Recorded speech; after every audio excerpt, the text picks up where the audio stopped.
Help support the show by joining the Patreon or becoming a YouTube member. Also, hit that like button and subscribe if you want more Browns-focused content.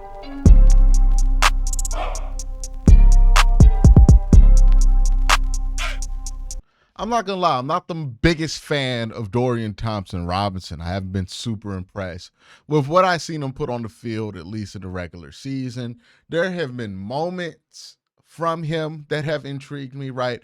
A couple of plays when he came in for Cincinnati, a couple of plays versus Denver, a couple of plays versus Pittsburgh, but never a sustained game of things that hold my interest about DTR. But I'm going to try to be a fair person, and I'm going to try to give him a fair shake this week because, like people like to point out, he hasn't had a ton of time to prep and get out there before he's had to be out there. I think he only had prep for 2 games, right? So I'm going to give him a fair shake. And in the spirit of giving it a fair shake, 5 things I'm going to list here that if I see DTR do on a consistent basis, either Sunday or for the next 3 weeks, will change how I feel about him. Now, this doesn't mean I'm going to change my mind to, oh my God, DTR, that guy's going to be a franchise quarterback or anything like that. I don't think he's going to be able to do I couldn't imagine what would have to happen in 3 games for me to be there. But if we're talking about answering the question, is he worth keeping around? Well, then, yeah, there's something he could do to answer that question in my mind. Because right now, I'm not really on the side of really holding space for him when it comes to who I'm going to bring in at or who I would want the Browns to bring in at quarterback and who I want the Browns to pursue at quarterback. So 5 things DTR can do that have changed my opinion of him this Sunday and going forward. 1, and I think first and foremost with DTR, is having success with downfield passes. This has been his Achilles heel. He has not been able to have success throwing the ball downfield. It goes all the way back to the Pac-12 with him, right? He was never a good downfield thrower. This has been something that's popped up with him a lot in his football career. You see it with him. Now, look, I'm not asking him to throw bombs down the field. If I wanted a quarterback to throw bombs down the field, I would be advocating for Jameis Winston to still be the starter. But what I do need to see him do is work the intermediate part of the field. When DTR was the starter in that brief period last year, my biggest issue with him was a similar issue I had with Deshaun Watson. 65% of his passes were either 10 yards within the line of scrimmage or behind the line of scrimmage. And that led to your offense being so condensed and so useless. That cannot happen again. He has to have success in the intermediate passing game. He has to be able to hit some dig routes, hit some corner routes. I want to see him throw the whole route tree, especially the intermediate tree, right? Understanding, he might not be the best, deep ball thrower, and that might just be a flaw in his game, and you can live with that, especially if you don't plan for him to be your franchise guy or even your starter. If you're just planning on him to be a backup, that's fine. But you do need to see enough comfort with the intermediate passing game that you feel like he can routinely execute what's there. That's the biggest thing for DTR, right? Because that's a physical limitation for him. Everything else I'm going to mention, well, there's another physical thing in there. So most of everything else I'm going to mention, things that he could fix. This and the next thing, if he can't fix them, then he's just not capable of fixing them, which means there's no reason to wait for these problems to be fixed because he just doesn't have the skill set or the ability to fix those. So with DTR, it's a big thing. Downfield passing, intermediate passing. Can he step in on the opposite hash and throw a dig on the backside? Can he make that throw consistently? Is he comfortable making that throw if it's there? Can he make that throw when it's on time? That's the stuff that makes DTR playable or not playable. And that's the biggest physical limitation he has. The second physical limitation he has is that DTR has gotten injured a lot. For a guy who hasn't played, he's gotten injured a lot. Part of it is his play style. He puts his body at risk. He likes to run. Another part of it is that he's just not a very large person. He's not the tallest guy at 6'1". He's not the biggest guy. He's clearly like, if he's 200 pounds, I'd be shocked. I think he's more close to like 180, 185. I don't know what they have him listed at, but he visually looks 185.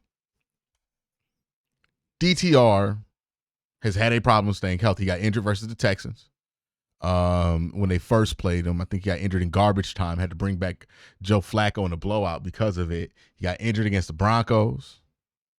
Then I think he got injured versus the Bengals this year.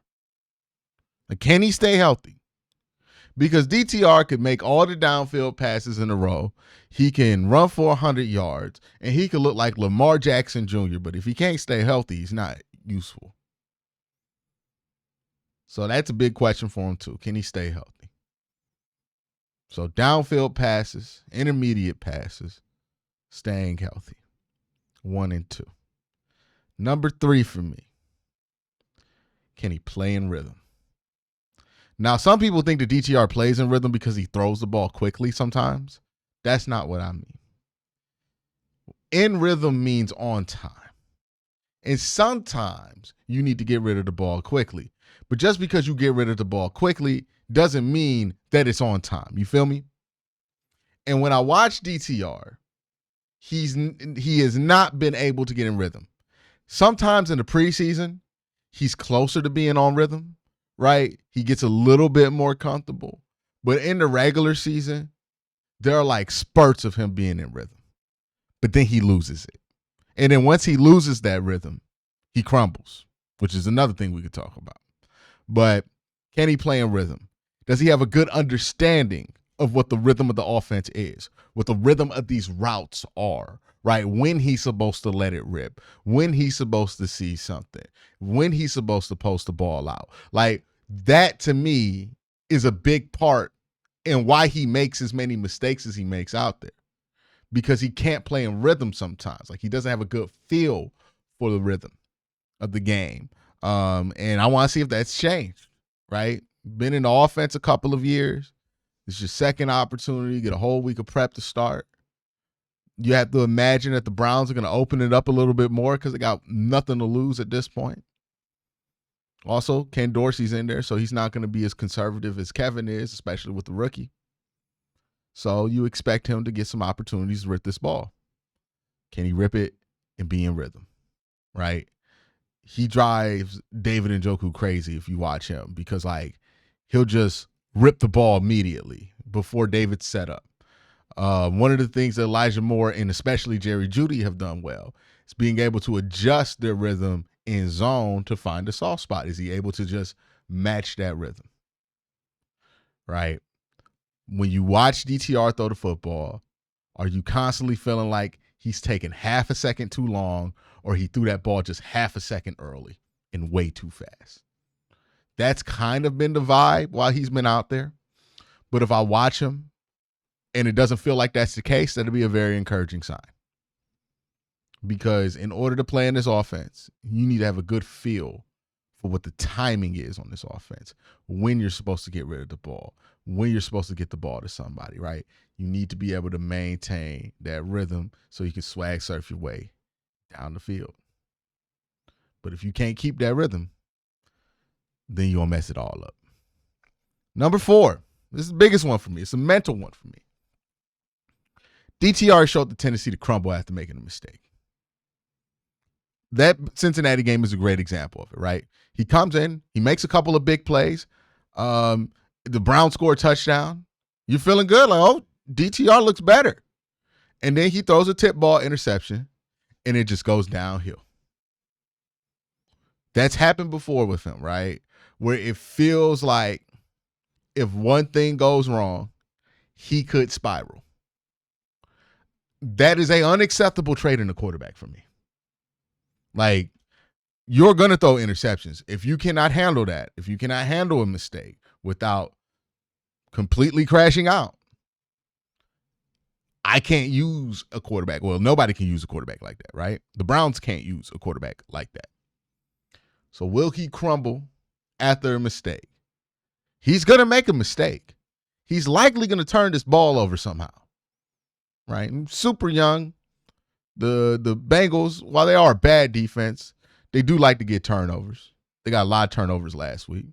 They'll probably get one this week. Hopefully the Browns won't give up 6 like last week, but yeah, they'll probably give one this week.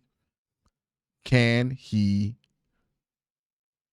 compose himself after that and get himself where he needs to be? Maybe the crumbling after the mistake was just the result of a young player being a young player.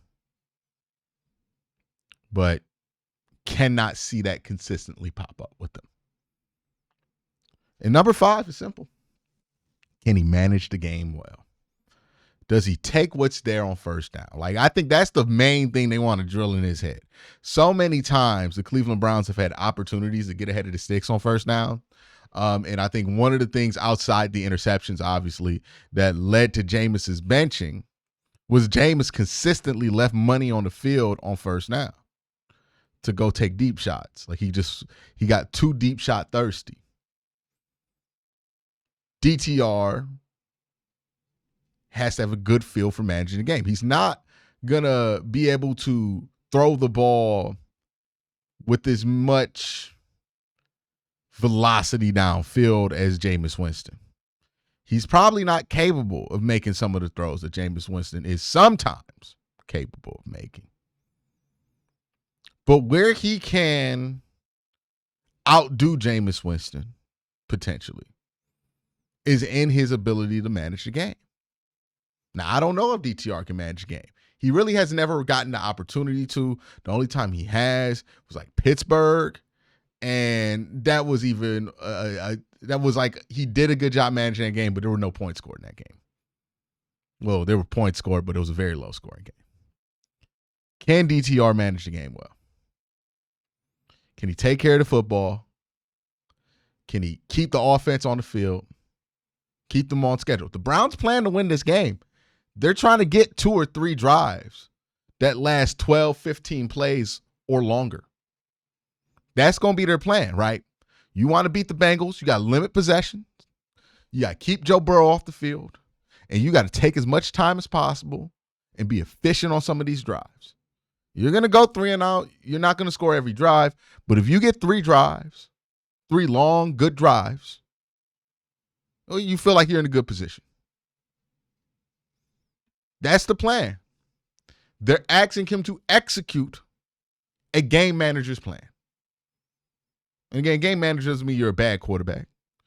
Just means that you need to manage the game. And that is one of the most important traits for DTR to demonstrate, right? And if DTR in this game versus the Bengals demonstrates that he can throw the ball downfield with some consistency, he stays healthy, he plays in rhythm, he doesn't crumble after a mistake, and he manages the game well, then all of a sudden I'm going to look at him a little bit differently. And if he does that for 3 games in a row, I'm going to be very happy with where DTR is, given this is his second year of development. But that's what I want to see out of him Sunday, right? That's what I hope to see.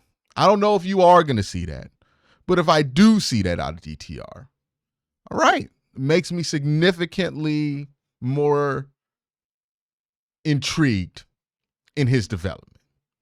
But that's my thoughts. Let me know your thoughts in the comment section down below. Y'all have a great day. Have an even better night. Peace.